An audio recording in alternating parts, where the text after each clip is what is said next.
Bonjour à tous et bienvenue dans cette nouvelle édition du Grand JT des Territoires. Voici tout de suite les titres de l'actualité. C'est une réalité alarmante depuis le début de l'année. L'armée déploie de grands moyens pour y faire face. Nous nous rendons dans la base navale de Brest pour une simulation spectaculaire sur une centrale électrique. Nous y reviendrons avec notre partenaire TBO et TB Sud. Ce sont les chaînes du groupe Le Télégramme en Bretagne. Quand la mer grignote la terre, face au défi de l'érosion côtière, cette commune girondine cherche des solutions. 10 ans après des tempêtes dévastatrices, la menace est toujours bien présente.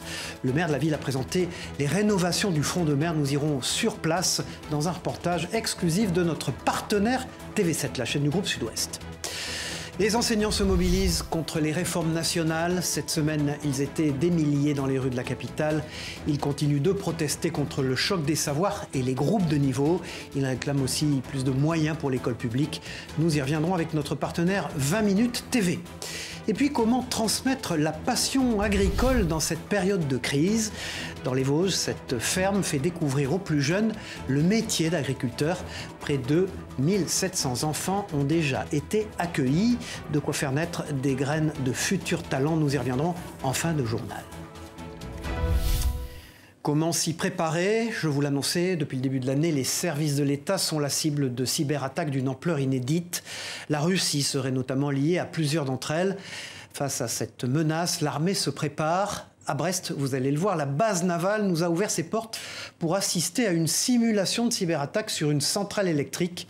Un reportage de notre partenaire TBO et notre partenaire TB Sud, les chaînes du Télégramme. Regardez. Parce que pour moi, hier, les alarmes que vous aviez, il y en avait de tout dans tous les sens. Une cyberattaque est détectée sur la centrale électrique de la base navale de Brest. 8 personnes de la cellule cyberdéfense sont mobilisées. Objectif, rétablir le système le plus vite possible. Ce qui était le plus important, c'était récupérer vraiment les capacités opérationnelles qui étaient impactées par l'attaque. Et ce qui est également très important, c'est conserver toutes les traces. En cas d'attaque, c'est toute la base navale qui serait impactée. L'alimentation des bâtiments, mais aussi des bateaux à quai, les communications. La mission de la cellule de cyberdéfense est de détecter l'origine du problème et la manière de le résoudre. Pour cela, la coordination des équipes est primordiale. C'était un système de réseau électrique et en fait les personnes qui font de la cybersécurité, qui font un groupe d'intervention ne sont pas spécialistes sur ce type d'intervention. Donc on a besoin d'avoir des équipes mixtes, à la fois de spécialistes des relevés suite à incident et des personnes qui connaissent bien le système qui a été impacté. Le 10 mars dernier, 800 sites administratifs français ont été visés par une cyberattaque d'une ampleur inédite. Aujourd'hui, les guerres ne sont plus seulement terrestres, mais aussi virtuelles. Alors face à cette menace bien réelle, les entraînements sont nécessaires. Parce qu'on ne pourra jamais se passer d'un combattant sur le terrain, d'un bateau en mer ou d'un avion. On ne pourra jamais passer ces équipements réels. Mais derrière, la numérisation fait que les attaques informatiques peuvent survenir. Il faut que les forces armées soient préparées à travailler en environnement dégradé, en environnement sous attaque informatique. L'armée compte actuellement 4600 cybercombattants sur tout le territoire. Elle espère augmenter ses rangs et atteindre les 5000 d'ici 2030. Comment faire face à l'érosion côtière? C'est la question que se pose cette commune en Gironde. Il y a 10 ans, des tempêtes dévastatrices avaient provoqué de nombreux dégâts sur le littoral. À Lacanau, une journée consacrée à l'érosion côtière était organisée. Et pour l'occasion, le maire de la ville a présenté les travaux effectués sur le front de mer. Un reportage d'Alix Fourcade pour notre partenaire TV7, la chaîne du groupe Sud-Ouest en Gironde. Sur le front de mer, la commune de Lacanau a engagé des travaux à hauteur de 10 millions d'euros pour lutter contre l'érosion côtière. La moitié a été financée par l'État. Si on désimperméabilise, on permet à l'eau de s'infiltrer, mais on permet aussi de revégétaliser des espaces qui étaient complètement bétonnés et qui sont à l'abandon depuis une période d'à peu près 30 ans. L'enjeu est donc de remodeler le littoral pour qu'il s'adapte au changement climatique. Lacanau, à l'image d'autres communes néo-aquitaines, a pu s'adresser au groupement d'intérêt public littoral pour étudier différents scénarios. Nous sommes une boîte à outils dans laquelle viennent piocher les collectivités de bord de mer et avoir une réponse qui est partagée par l'État et par la région, donc ce qui amène une fiabilité au niveau financement. Justement, qui payera ? L'État assure être en plein travail pour lutter contre l'érosion. On est en plein travaux, réflexion, avec l'idée que ces travaux permettent au gouvernement au ministère de la Transition écologique d'élaborer une nouvelle stratégie trait de côte en 2024, en prenant en considération aussi les éléments financiers. Les éléments financiers qui seront à déterminer à la fois de la part de la puissance publique au sens large, l'État, les collectivités, mais vous avez aussi des sujets d'assurance, et aussi vous avez des sujets qui concernent les acteurs privés. Donc à ce stade, moi je ne dis pas c'est l'État qui paie tout. Le président de la région Nouvelle-Aquitaine, Alain Rousset, tire quant à lui la sonnette d'alarme. Ce que la Chambre régionale des comptes évoque, c'est que si on ne fait rien d'ici 2050, le coût économique, social, environnemental serait de l'ordre de 8 à 15 milliards d'euros. La région a déjà investi 60 millions d'euros dans différentes actions liées à la lutte contre l'érosion, grâce au soutien de l'Europe et de l'État notamment, mais espère pouvoir agir plus durablement contre ce phénomène. La dégradation des sols ne touche pas seulement le littoral. Dans ce village, en Sarthe, les coteaux deviennent de plus en plus fragiles et la municipalité a du mal à gérer ce problème. Lors d'un nouvel éboulement en février dernier, les pierres avaient entraîné avec elles une partie des ruines de l'ancienne église. Un reportage signé Enzo Maubert de notre partenaire LMTV Sarthe sur place. Plus d'un mois après, le maire n'en revient toujours pas. Quand on voit ça, on voit quand même l'importance des dégâts. Dans la soirée du 20 février, un pan de ce coteau s'est écroulé. Avec lui, un bâtiment heureusement inhabité et les ruines de l'église historique de la ville. Il restait un mur sur ce pilier principal, donc une partie de ce mur est tombée ainsi qu'une partie du pilier. Un morceau d'histoire réduit en gravat et des coteaux de plus en plus fragilisés, grignotés par les intempéries. On voit des failles encore dans les roches, on se dit pourvu que ça ne tombe pas tout de suite. Il y a 10 ans, une autre partie du coteau s'était déjà écroulée, ce qui fait le charme de la Chartres-sur-le-Loir, avec ses pierres de tuffeau, est devenu une préoccupation majeure de la municipalité. Les habitants sont en sécurité, mais ce qui va être inquiétant, c'est effectivement que petit à petit, le coteau qui est au-dessus, et au-dessus, on a quand même toute la tour Jeanne d'Arc, tout cet endroit où les gens, on a une super vue et tout. Donc, bon, pas dans l'immédiat, mais on peut se dire que peut-être dans 50 ans, 100 ans, on aura encore gagné, malheureusement, sur ce coteau qui tombera petit à petit. La commune envisage des travaux pour sécuriser les deux sites définitivement. Encore faut-il qu'elle achète ses parcelles privées et qu'elle ait les moyens de financer le chantier. Je pense que quand on pourra faire les travaux, on parle en plusieurs centaines de mille d'euros. Si on reprend entre ici et entre là-bas, on sera sans doute pas loin du million d'euros, quoi. Les gravats de l'éboulement seront enlevés prochainement. L'accès reste interdit au public. C'est une lutte sans relâche pour l'éducation. Les enseignants continuent de se mobiliser contre les réformes gouvernementales, en particulier celle du choc des savoirs et celle des groupes de niveau. Dans les collèges, près de 15% des professeurs se sont déclarés en grève. À la suite d'un appel intersyndical, certains d'entre eux manifestaient à Paris cette semaine. L'objectif, obtenir de meilleurs salaires et un plan d'urgence pour l'école publique. De nouvelles manifestations sont attendues dans les prochains jours. La secrétaire générale du syndicat SNES FSU était au micro de notre partenaire 20 Minutes TV. Je vous propose de l'écouter. Ce qu'on veut, c'est l'abandon des mesures choc de savoir, l'abandon des groupes de niveau et dire clairement non au choc des savoirs, oui au choc des salaires. On a de plus en plus de collègues qui se retrouvent derrière le mot d'ordre qu'on ne triera pas nos élèves à la prochaine rentrée. On est en train de s'organiser au niveau national et au niveau local pour faire en sorte que s'il y a des groupes qui se mettent en place, ce ne soient pas des groupes de niveau, parce que vraiment ces groupes de niveau sont contraires à tout ce qu'on porte en tant qu'enseignant. Donc on le dit aujourd'hui dans la grève, mais on le dira aussi dans les prochains jours, dans les collèges et partout où on le peut. On voit bien que c'est toute l'école publique qui manque de moyens. L'école publique, elle est au bord de l'effondrement, elle est au bord de la rupture. On a du mal à recruter, on a des classes surchargées, des plafonds qui s'effondrent. Et aujourd'hui, si vraiment l'école est une priorité pour ce pays, il va falloir le montrer. Et puis nous recevions ce jeudi la présidente de l'Assemblée nationale, Yaël Braun-Pivet, dans notre émission politique Face au territoire sur TV5 Monde, avec Ouest France, Nice Matin, France Antilles, Le Point, 20 minutes, le magazine Géostratégie. Je vous propose de l'écouter. C'était donc sur TV5 Monde, jeudi. Vous êtes une personnalité importante de la majorité, vous êtes la présidente de l'Assemblée nationale. On voit bien que le président de la République va avoir un problème au soir des européennes, presque pas de légitimité bien sûr, il est élu jusqu'à la fin de son mandat, mais vous savez, on appelle les présidents américains qui ne peuvent pas se représenter les lame duck, les canards boiteux, car ils n'ont plus de prise sur les choses. Est-ce que vous ne craignez pas ça? Est-ce que vous ne craignez pas au fond que le président de la République puisse pas jusqu'au bout avoir une prise sur sa majorité? Le risque est réel, on voit déjà, on l'a vu pendant cette émission, hein, des prises d'opposition différentes des uns des autres, un ministre de l'économie qui se distingue de ce que dit l'exécutif, etc. À travers un livre, certes, mais quand même. Est-ce que c'est pas une vraie crainte? Et vous qui êtes aux commandes de faire en sorte que cette majorité fonctionne, est-ce que ça vous fait pas peur, ça? Ça ne me fait pas peur parce que je sais que nous avons le sens des responsabilités et que la situation internationale, intérieure, économique, politique est trop grave pour qu'on prenne le risque de la division et prenne le risque la fin de la prendre, de jouer au jeu que vous stop. décrivez. Qui aujourd'hui? Mais aujourd'hui, il n'y a que des débats et les débats, c'est sain. Moi, je suis une femme de débat, je suis une femme de dialogue.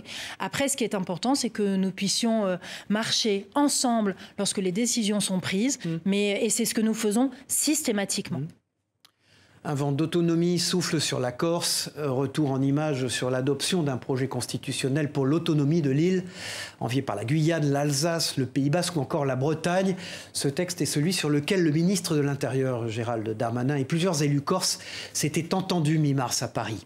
Le texte doit maintenant être soumis au Parlement, où il est loin de faire l'unanimité. La droite majoritaire au Sénat est hostile à cette réforme qui devra être votée à l'identique par les deux chambres. Pour l'occasion, le président du Conseil exécutif de Corse, Gilles Simeoni, était au micro de notre partenaire Télé Paese. Je vous propose de l'écouter. Je pense que le pas qui a été franchi hier est extrêmement important. Et en ce qui me concerne, je continue à penser, je continue à espérer que la place de Josefa Giacometti et du mouvement Nagione, qui représente l'Assemblée de Corse, soit dans le processus, y compris pour l'accompagner et lui permettre de réussir. Tout à fait autre chose. Les sans domicile fixe seraient-ils trop agressifs? C'est en tout cas ce que laisse entendre la municipalité d'Amiens qui a lancé un arrêté anti-mendicité. À peine annoncée, cette mesure est confrontée à de nombreuses oppositions. Les groupes d'aide aux plus démunis se mobilisent. Un reportage signé Jérôme Houbron pour notre partenaire WEO TV, la chaîne du groupe La Voix du Nord. Pas encore appliqué, déjà contesté. Cet été, un arrêté anti-mendicité devrait être expérimenté par la ville d'Amiens. Il entend condamner les comportements violents de certains sans-abri. Difficile à entendre pour Ross qui vit dans la rue depuis plus de 10 ans. On a l'impression d'être des fantômes. Les personnes qui font la manche sont pas tous pareils, hein. C'est pas que des agressifs. Hein. Simplement dire un bonjour, eh ben, pour les gens, c'est comme si ils préfèrent vous passer devant le nez. Selon la municipalité, cette expérimentation annoncée lundi dernier fait suite à plusieurs retours de commerçants dans l'hypercentre amiénois. Elle devrait s'étendre de mai à août et seulement sur les horaires d'ouverture des commerces. Parfois, certaines personnes sans domicile fixe avaient des comportements qui rebutaient un certain nombre de leurs clients. Donc la police municipale peut verbaliser, mais on sait très bien que la verbalisation n'a qu'un effet limité, puisque les personnes sans domicile sont souvent insolvables, mais ça leur permet aussi à la police municipale de demander à ces personnes de changer de comportement ou bien de quitter l'espace sur lequel elles se trouvent. Tout le monde a eu son repas ? Une décision choquante pour les associations d'aide aux sans-domicile fixe. Les maraudes citoyennes amiénoises distribuent chaque mercredi des repas aux plus démunis. Pour sa présidente, la répression est loin d'être la réponse adaptée à la question des sans-abri. Déjà, la maire d'Amiens essaierait de proposer un hébergement de jour où ils puissent rester au chaud, boire un peu d'eau, boire un café en l'occurrence, qui est plus aussi d'hébergement de nuit parce que moi j'aurais pas d'argent, je tendrais ma main pour qu'on me donne une pièce aussi. Je vois pas d'autre solution puisqu'on n'a pas d'aide. Pour l'heure, reste encore à dessiner précisément les contours de l'arrêté. En attendant, les maraudes citoyennes amiénoises et 2 autres associations ont d'ores et déjà prévu de manifester mercredi prochain devant l'hôtel de ville. Et puis nous partons pour la Martinique, où comment réagir en cas d'alerte tsunami. C'est l'un des objectifs de cette initiative. L'île est en effet connue pour être sensible à de nombreux risques naturels. Alors ce dispositif d'alerte réalisé chaque année et coordonné dans 48 territoires d'Amérique a permis de tester la vigilance des habitants. Un reportage de Loïc Régis, de notre partenaire Via ATV sur place. 11h20, l'alarme retentit au service technique de la ville du Robert.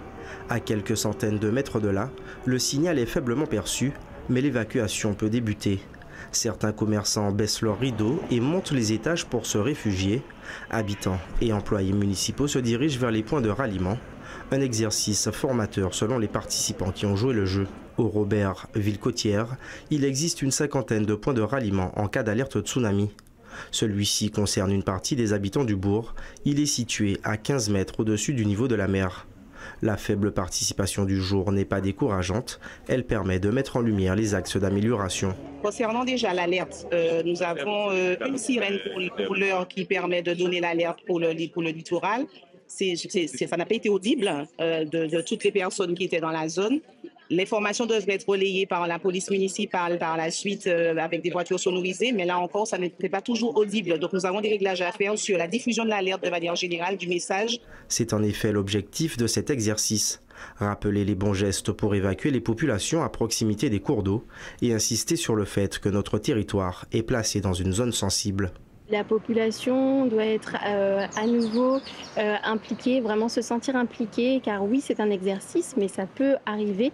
Et donc, on ne doit pas se dire, bon, bah, mon quartier est à l'abri, donc c'est pas la peine d'évacuer. Non, c'est vraiment que toute la population se sente concernée par ce genre d'exercice. Une trentaine d'États et une quinzaine de territoires dans la Caraïbe sont concernés par cet exercice, lancé en 2011 par les Nations Unies. Ouvrons désormais une page sport. La boule lyonnaise était à l'honneur de cet événement dans la Loire.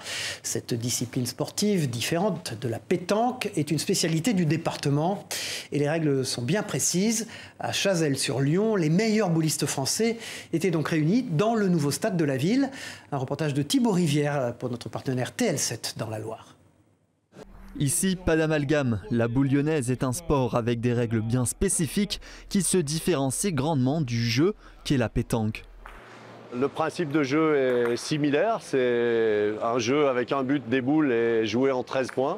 Sauf que nous jouons avec des boules qui sont plus grosses sur un jeu qui fait 27,50 m de long, très cadré, très réglementé. Pour placer sa boule, pas énormément de différence. En revanche, voici comment on tire. Pour le tir, une course d'élan, donc une course d'élan de 7,50 m. Et il faut jeter la boule avant l'arrivée sur la barre limite qui est matérialisée par ce trait blanc. Et nous avons devant l'objet qui est tiré et annoncé une tolérance de 50 cm. Donc on complique encore beaucoup plus qu'à la pétanque puisqu'on ne peut pas tirer à la rafle. C'est la première fois que Chazelles-sur-Lyon organise la 4e étape de la Ligue M1, la première division française. Les meilleurs boulistes sont présents. Une compétition rendue possible grâce au nouveau boulodrome âgé de moins d'1 an. Une fierté pour la commune. Quelque part, c'est faire le lien entre le passé et le futur. Ce bâtiment, c'est notre histoire. Il a la forme d'un bâtiment industriel. Et Chazelles a un passé industriel fort en termes de chapellerie. Quelque part, c'est un trait d'union. Et ce trait d'union, il est porté par nos habitants parce qu'il n'y aurait pas de licenciés du sport, il n'y aurait pas de boulodrome. Et il n'y aurait pas notre histoire de la chapellerie. Ce ne serait pas un boulodrome avec cette forme-là. C'est la première école de foot pour les sourds et les malentendants. À Toulouse, ce club nous a ouvert ses portes pour rencontrer des jeunes footballeurs en situation de handicap. L'initiative pourrait être bientôt récompensée par un fonds de dotation. La cérémonie aura lieu en mai prochain, comme l'a constaté Lisa Hervé pour notre partenaire Via Occitanie sur place. Stéphano et Lowen ont 6 ans et ils n'entendent pas, ce qui ne les empêche pas de jouer au foot. Ils apprennent les règles comme tous les autres enfants. Ouais, on joue en l'air, on se régale et on marque des buts. Comme eux, une vingtaine de jeunes sourds et malentendants pratiquent le football à l'US Ramonville cette année. Ils sont répartis dans différentes équipes suivant leur âge, de 5 à 13 ans. Donc pour les U5 et le U6, bon, ça reste, c'est très petit, donc ils aiment toujours avoir le ballon, moi. Mais quand tu commences à grandir, donc chez les U8, U9, on voit qu'il y a une communication plus intéressante, il y a plus d'essence. Emmanuel, mais aussi Fred, tous deux sourds et malentendants, sont les responsables de cette section. Ils accompagnent les enfants à chaque entraînement. Au début, oui, c'est très dur. Donc la première année, l'intégration, donc il y a un peu l'angoisse, où je vais. Et moi, mon but, c'est bien sûr de pouvoir les accompagner. Et là, il y a moins en moins de stress et c'est beaucoup mieux. Pour ce faire, plusieurs exercices en individuel, puis des temps collectifs. Ça se passe bien, mais comme ils sont sourds, ils ne comprennent pas vraiment où sont leurs cages. Mais ils comprennent quand même avec les gestes. Pour faciliter les échanges, le club a créé un livret. Des verbes basiques. Expression, sentiment et bien évidemment langage spécifique au football. C'est important parce qu'on avait envie d'être le club de la ville. La ville, une spécificité, c'est qu'elle accueille pas mal d'enfants sourds. Et donc on s'est dit pourquoi pas faire de même au foot, en fait, que tout le monde puisse pratiquer le football, peu importe en fait leur handicap, que ce soit ouvert à tous. Des personnes sourdes et malentendantes, chez les adultes également, seniors et loisirs. Un caractère inclusif que le club entend développer. En partenariat avec l'association ASEI, l'US Ramonville accueillera notamment les personnes en situation de handicap mental dès la saison prochaine. Comment transmettre la passion agricole aux jeunes générations? Vaste question. Dans les Vosges, cette ferme fait découvrir aux plus petits le métier d'agriculteur. Près de 1700 enfants ont déjà été accueillis et les exploitants agricoles ne manquent ni d'idées ni d'envie, vous allez le voir. Un reportage de notre partenaire sur place, Vosges TV. Les agriculteurs d'un jour prenaient leur rôle très à cœur ce matin-là du côté de Porcieux. À la ferme de la Prairie, la transmission est l'un des mots-clés. 5e génération à rejoindre l'exploitation. Eva est revenue après des études dans un tout autre domaine pour aider son père qui a repris il y a une quinzaine d'années la ferme familiale. Avec toujours cette volonté de transmettre, elle a apporté une dimension pédagogique à l'exploitation. On a des premiers enfants qui viennent voir, on en a, j'en ai un qui a fait son anniversaire, qui veut devenir vétérinaire, j'en ai d'autres qui me disent moi je veux faire comme vous, agriculteur, je veux m'occuper des animaux.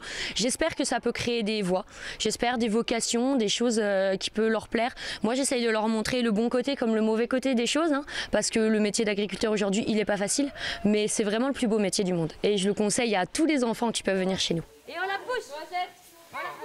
En quelques mois, plus de 1700 enfants ont été accueillis. Si aujourd'hui, lapins, vaches, chèvres et chevaux notamment se côtoient, ça n'a pas toujours été le cas. Alors à l'époque du coup il y avait des chevaux forcément parce qu'on travaillait encore avec les chevaux, mais c'était tendance quand même élevage, donc laitière. Je me suis plutôt lancé au départ dans la pension de chevaux. Nous avons 30 chevaux, une cinquantaine de vaches.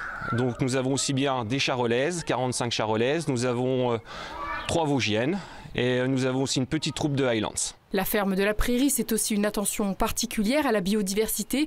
Aucun pesticide n'est utilisé sur les sols, un système d'irrigation naturelle a été mis en place et des arbres plantés pour créer de l'ombre sur les parcelles. Aujourd'hui, pour se développer, Daniel et Eva ont encore plein de projets. On a l'envie en fait de s'installer en maraîchage, donc on a trouvé quelqu'un pour nous aider à faire du maraîchage, donc diversifié puisqu'on a bien vu qu'avec la clientèle qu'on a eue, on a de la demande. Se développer tout en ayant dans un coin de la tête cette transmission et pourquoi pas faire naître des vocations. D'ici quelques mois, des gîtes insolites permettront aux visiteurs de prolonger encore un peu plus leur expérience à la ferme. Et puis nous terminons cette édition du Grand JT des Territoires en musique.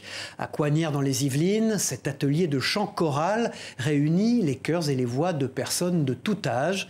Ces rencontres ont lieu tous les mois pour les habitants de la commune. La mairie, à l'origine du projet, souhaite créer un moment de bonne humeur. Un reportage signé Patrick Jacques de Dixmude et Léa Carme pour notre partenaire TV78 dans les Yvelines. J'irai au bout de mes rêves, où la raison s'achève, tout au bout de mes rêves. L'atelier mixage Les Ateliers du Vocal de Coignières existe depuis 1 an. Cette chorale intergénérationnelle compte aujourd'hui 62 inscrits, dont une dizaine d'enfants et adolescents. En lançant le projet, la mairie souhaitait encourager les habitants à se rassembler en favorisant le partage. Au murmure de la ville, on atteint des nuits folles. Rien ne t'affole et j'aime encore mieux ça. 3 heures de chant et une pause goûter bien méritée, c'est le programme de chaque séance. Ce qui me plaît dans ce cours, c'est le rassemblement de plusieurs personnes. Dans une petite commune comme Coignières, c'est super agréable. Le dimanche après-midi, les gens se réunissent dans la bonne humeur, voilà, dans la joie. J'ai déjà suivi des cours de chant, mais j'apprécie beaucoup ce professeur qui enthousiasme aussi bien pour les grands que pour les petits. Une chef de chœur professionnelle qui fédère, Sandrine Conry sait encourager les chanteurs amateurs. Les thèmes des ateliers changent à chaque séance, gospel, chant bulgare et aujourd'hui pop-rock pour diversifier le répertoire musical. Le but étant de faire chanter tout le monde ensemble, quel que soit le niveau. Janine!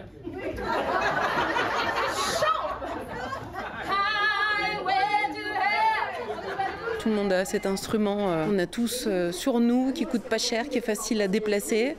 Le but c'est de faire chanter tout le monde, ceux qui chantent déjà dans des chœurs, ceux qui n'ont jamais chanté, ceux qui ont peur de chanter, ceux qui chantent sous leur douche. La participation au cours est peu onéreuse, 30 € pour 6 ateliers et la gratuité pour les moins de 18 ans. Le prochain rendez-vous de la chorale aura lieu le 21 avril prochain, toujours à l'espace Alphonse Daudet à Coignières. Le thème, chanson française.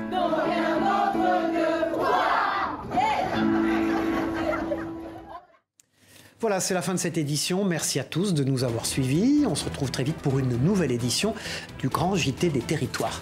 Au revoir à tous.